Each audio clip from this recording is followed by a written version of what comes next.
Good morning po sa lahat. Welcome again to my channel, OG De Leon po.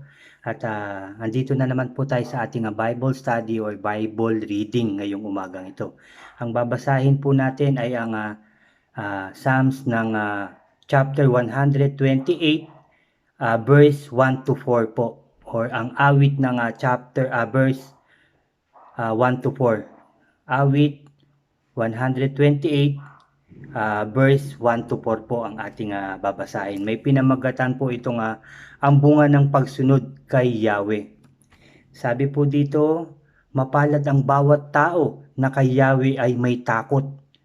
Ang maalab na naisi sumusunod sa kanyang utos. No? Mapalad po ang mga taong may takot at sumusunod sa ating Diyos. Di ba po? Kasi po pag tayo po ay sumusunod sa ating Diyos, tayo ay may takot sa ating Diyos, hindi po tayo makakagawa o gagawa ng mga kasalanan o pagkakamali o makakasakit sa ating mga mahal sa buhay o sa ating kapwa. Dahil tayo po ay may takot at sumusunod sa Diyos na ang kanyang utos ang ating sinusunod na tayo magmahal ng ating kapwa. Di ba po? Tayo ay tumulong sa nangangailangan ng buong puso't at kaluluwa, di ba po? So kung sila ay ating tatanggihan sa kabila ng kanilang pangangailangan at meron naman tayo kahit papano, tayo po ay nagkakasala. Kung tayo ay magsasalita ng hindi maganda sa ating kapwa, tayo ay nagkakasala. Tayo ay hindi sumusunod sa ating Diyos. Tayo ay walang takot sa ating Diyos. Kaya kung tayo ay may takot, susunod tayo at gagawa tayo ng kabutihan. Alam ko, lahat tayo ay sumusunod at may takot sa ating Diyos. Verse 2 po, kakainin niya ang bunga ng kanyang pinaghirapan. Ang taong ito'y maligaya at maunlad ang pamumuhay. No? So verse 2, ulitin ko lang po. Kakainin niya ang bunga ng kanyang, kakainin niya ang bunga ng kanyang pinaghirapan. Kumbaga, yung ating lahat ng pinaghirapan natin na hiningi natin sa Diyos na na mga kahilingan o anumang bagay, no, ay mapapagtagumpayan natin. Magagamit natin sa ating pamumuhay ng maayos at maganda dahil yun ay biyaya sa atin ng Diyos, dahil yun ay ating pinaghirapan, di ba? Sabi pa, ang taong ito'y maligaya at maunlad ang pamumuhay, di ba? Yung mga taong sumusunod sa Diyos, yung mga taong may takot sa Diyos, maunlad ang buhay.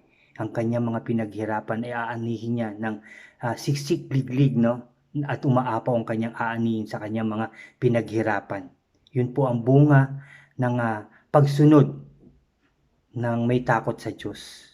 Yun po ang bunga ng ating dahil may takot tayo sa Diyos, dahil tayo sumusunod. So, yung ating mga ginagawa ay puro kabutihan lamang. Kaya aani yun ng marami, no? At masagana. At yun ay magagamit natin, hindi lang tayo, kundi ng ating pamilya at ng ibang tao makakatulong tayo. Dahil tayo pinaunlad, biniyayaan, maunlad ang ating buhay. Kaya tayo makakatulong ng taos puso. Dahil yun ay galing sa ating Diyos. Ano? Sabi sa verse 3, sa tahanan, ang asawa'y parang ubas na mabunga at bagong tanim na ulibo sa may hapag ang anak niya. Ibig sabihin, sa tahanan ang asawa ay parang ubas, di ba? Nandun ang asawa, yun ay gagawa rin ng kabutihan dahil nakikita niyang mabuti kang tao, sumusunod ka, pati siya susunod sa utos at may takot din siya sa Diyos, no? Bahay niya ay sabi doon, tahanan ay asawa ay parang ubas na bunga ang bagong tanim na ulibo sa may hapag ang anak niya, no? Kasama ng kanyang pamilya, kasama ng kanyang mga anak, ay sila ay magiging maligaya, magiging maayos, magiging masaya ang kanilang pamumuhay. Dahil sila, hindi lang ang lalaki kundi ang babae, pati ang magiging anak, ay magiging maunlad at maayos ang buhay dahil sa may takot sa Diyos at sumusunod sila sa Diyos. Ganon din tayong lahat ng ating pamilya na sumusunod at may takot sa Diyos, magiging maunlad tayo at lagi tayong pagtatagumpayan ng Diyos dahil tayo nagtitiwala sa Kanya, dahil tiwala tayong hindi niya tayo pababayaan, tutulungan niya tayo anuman ang ating mga pangarap o gagawin sa ating buhay. mga ambisyon, dahil yun ay inilapit natin sa Diyos, inihingi natin ng tulong, pinaubaya natin sa Diyos, binigay na natin sa Diyos, kaya siya naman ang bahalang magpatagumpay sa ating lahat. Verse 4, ang sino mang kung si Yahweh buong pusong susundin, kung sino man, kung si Yahweh buong pusong susundin, buhay niya ay uunlad at laging pagpapalain. Totoo po yun, di ba?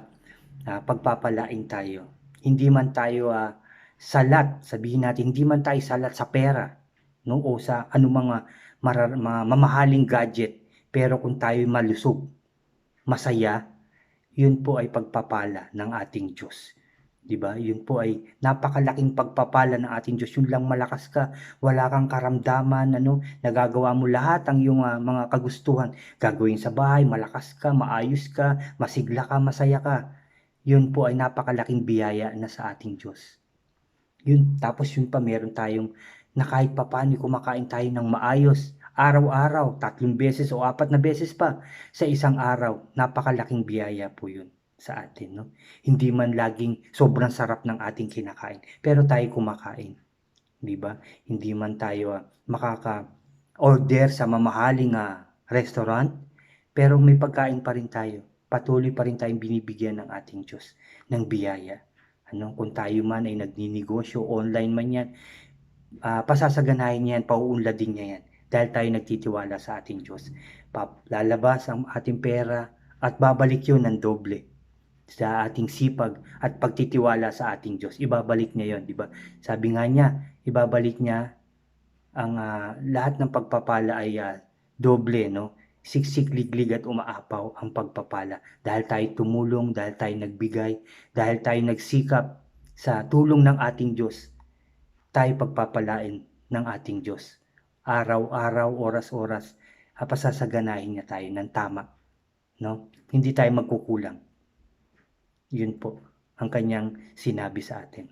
Ulitin ko lang, chapter 128, pamagat ay ang bunga ng pagsunod kay Yahweh.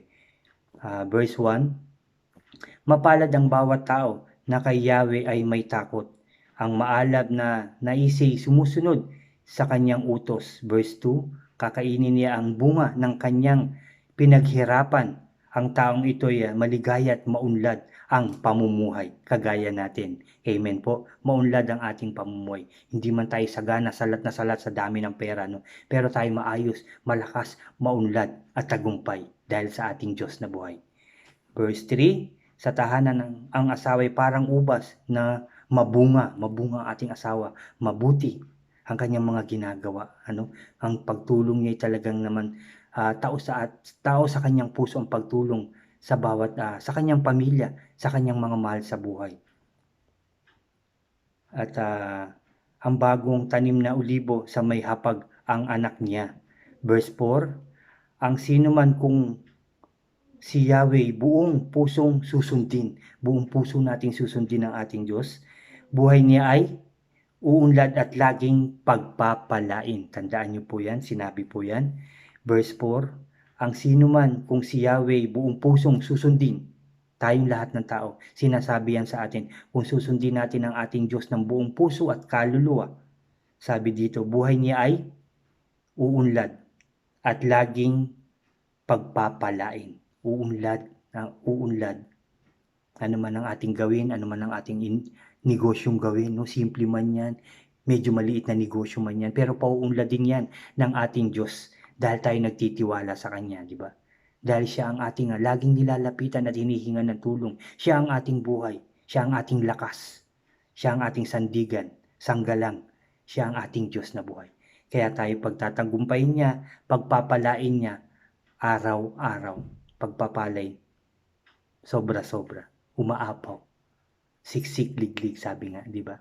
Napaka-sarap magbasa ng salita ng ating Diyos. Napakarami niya nga binibigay na pag-asa sa atin, karunungan, kaalaman, binibigyan niya tayo ng katalinuhan, no? Upang mabuhay ng maayos. Sa piling niya, nakasama siya, no? Upang tayo maging maayos ang ating pamumuhay, ang ating katawan, hindi lang ang ating isipan, kundi ang ating puso, ang ating kaluluwa, higit sa lahat ay inaayos niya, nililinis niya, at pinagtatagumpay niya. No? Na ibig sabihin pinagtatagumpay niya ating kaluluwa dahil tayo ay nakakagawa lamang ng kabutihan, nakakapag-isip ng kabutihan. No? Yun yung kanyang ginagawa dahil tayo nagtitiwala sa kanya. Ating mga negosyo, pagtatagumpayin niya at palalakihin niya. No, ating pamilya, aayusin niya, palalakasin niya, iingatan niya, lulukuban niya ng kanyang makapangyarihang proteksyon. Gagabayan niya tayo. Saan man tayo pupunta, sa tahanan man o magtatrabaho man, aalis man, ang proteksyon niya ay nasa sa atin. Hindi niya tayo pababayaan dahil siya ang ating sanggalang, siya ay pinagkakatiwalaan natin, siya ang ating buhay, siya ang ating Diyos na makapangyarihan, na lumikha ng langit at lupa at nagbigay ng lahat sa atin at nagbigay ng buhay sa lahat ng may buhay dito sa ating mundo. Kaya tayo magiging maayos, matagumpay, masiya, masigla, at kaaya-aya ang ating buhay sa ibang tao. No? Dun sa mga taong hindi pa nakakakilala sa Diyos, magiging kaaya-aya ating buhay. Magiging patotoo tayo sa mga kapangyarihan, sa mga ginawa ng ating Diyos. Makikita nila na pinagpala siya dahil nakakilala siya sa Diyos, nagtiwala siya sa Diyos, sumampalataya siya sa Diyos. Kaya naging maayos, naging maunlad, naging masaya, naging maganda ang kanyang buhay. Amen po? Amen. Amen po talaga. Yun po ang ating Bible reading ngayong umagang ito. Ang bunga ng pagsunod kay Yahweh ay katagumpayan, kaayusan, maunlad at pagpapala ang pagsunod sa ating Diyos na buhay. Salamat po. Marami tayong natutunan. Maiksi lang siya pero napakatindi ng laman ng mga salita ng Diyos dito sa Biblia. Napaka malaman talaga. Siksik talaga ang laman niya na para sa atin na kanyang sinasabi upang tayo maging maayos at maraming malaman sa kanyang mga kagustuhan, sa kanyang mga kapangyarihan, sa kanyang mga pagpapala. Dapat natin yun malaman. At ngayong umaga, tayo po ay lalapit na naman sa ating Diyos. Tayo po ay mananalangin ulit sa ating Diyos na buhay. Magsiyuko na po tayo. Ihanda na po natin ang ating puso't kaluluwa sa pakikipag-usap sa ating Diyos na buhay. O Diyos naming makapangyarihan sa lahat, na may gawa ng langit at lupa, na nagbigay buhay sa lahat ng may buhay, lalong-lalo na sa aming mga tao. Lord, salamat sa umagang ito, sa aming nabasa na naman, sa iyong sinabi na naman ngayong umagang ito. Dahil nga Lord, sa tuwing kami magbabasa, kinakausap mo po kami. At kung kami naman ay nananalangin, ikaw po ang aming kinakausap, O God. Lord, salamat sa mga salita mong ibinigay na naman sa amin. Binigyang buhay at pinatatag mo na naman po kami sa aming mga buhay, lalong-lalo na sa aming pananampalataya sa inyo. Salamat Lord sa iyong tunay na pagmamahal at kabutihan sa amin, Lord. Thank you, Lord. We praise you, Lord. We praise you, Lord. Tunay nga na mahal mo ang bawat mga tao. Tunay nga na mahal mo ang mga taong totoong lumalapit sa iyo. Ang mga taong totoong gustong mabago at maging malinis uli ang buhay. Ang mga taong sumusunod sa iyo, O God. Tunay nga na mahal mo sila. Lord, salamat Lord sa kabila ng napakarami naming kasalanan. Pero patuloy mo kaming binibiyayaan. Patuloy mo kaming binibigyan ng kaalaman. Patuloy mong inaayos ang aming puso't isipan at aming buhay. Patuloy mo kaming nililinis, O Diyos. Salamat Lord. Salamat Jesus. Salamat Holy Spirit, O God. Napakabuti mo po sa lahat ng tao. Napakabuti mo po sa akin. Napakabuti mo po sa aking pamilya. Napakabuti mo po sa mga totoong pastor na naglilingkod sa iyo. Napakabuti mo sa lahat ng tao, O Diyos. Napakabuti mo sa aming Presidente Duterte. Dahil inaayos mo siya, tinutulungan mo siya, pinagtatagumpay mo siya at iniingatan 10 ng kanyang pamilya at mga kasamahan sa pamahalaan. Ganon din ang aming Mayora Arlene Arcillas, Lord. Patuloy mo siyang gabayan at tulungan. Pagtagumpayin din sa kanyang mga nais at kagustuhan na maging maayos ang aming bayang Santa Rosa, O God. Huwag mo siyang pabayaan 10 ng kanyang pamilya at mga kasamahan sa pamahalaan, O God. Ganon din ang mga barangay captain. Lord, ang kanyang mga kasamahan din. Ayusin mo rin po sila. Samahan, pagtagumpayin, O God. Ingatan din kanilang mga mahal sa buhay at ang mga kasamahan. Ganon din, Lord, ang mga scientists, Lord, mga doktor, nurse, pulis at sundalo, Lord, frontliner, O God, mga good Samaritan na totoong tumutulong sa mga taong nangangailangan. Pagtagumpayin mo po silang lahat. Ingatan, palakasin, ilayo Lord. Ang lahat ng tao, ilayo mo po kami lahat sa anumang kapahamakan, karamdaman, tukso at gawa ng kaaway o God. Salamat Lord sa iyong pagmamahal sa amin dahil lagi mo pong pinapakinggan ang aming mga panalangin. Salamat Lord sa iyong kabutihan at kadakilaan o God. Tunay nga na napakabuti mo sa amin. Tunay nga na mahal mo kami Lord. Tunay nga na pinakikinggan mo ang lahat ng aming panalangin o God. Salamat Lord sa maayos naming pamumuhay. Salamat Lord sa maunlad naming pamumuhay. Salamat Lord sa ligtas naming pamumuhay. Salamat Lord dahil kami magtatagumpay sa labang ito. Magiging maayos na Lord. Magiging maayos na ang buong Pilipinas at ang buong mundo. Magiging maayos na, masaya, maunlad, tahimik. O Lord, at tagumpay. Makakapagsimulan ang lahat ng tao ng mas maayos na buhay ulit. Nakasakasama ka Lord. Magiging maayos na at matagumpay ang aming buhay dahil kasama ka na namin sa aming buhay, O God. Lahat ng tao, 10 ng aming pamilya, O God, kasama ka na namin sa aming pamumuhay. Oras-oras, ikaw ang aming hahanapin at tatawagin, O God. Kaya kami magtatagumpay sa lahat ng klaseng laban, sa lahat ng klaseng pagsubok. Kami magtatagumpay dahil kasama ka namin, O Diyos. Thank you, Lord. Thank you, Jesus. Thank you, Holy Spirit, sa iyong kabutihan at pagmamahal sa aming lahat, O God. Thank you, Lord, sa katagumpayan na ibinigay mo sa aming bansang Pilipinas dahil magiging maayos na ulit ang aming bansa. Wala nang magkakasakit sa buong mundo. Wala nang mamamatay, O God. Magiging maayos na ang lahat. Magiging maayos na dahil sa iyong tulong, sa iyong pagmamahal, sa iyong kadakilaan sa amin lahat. Salamat, Lord. Salamat, Jesus. Salamat, Holy Spirit, O God. Lord, muli, please always bless us all and guide us all.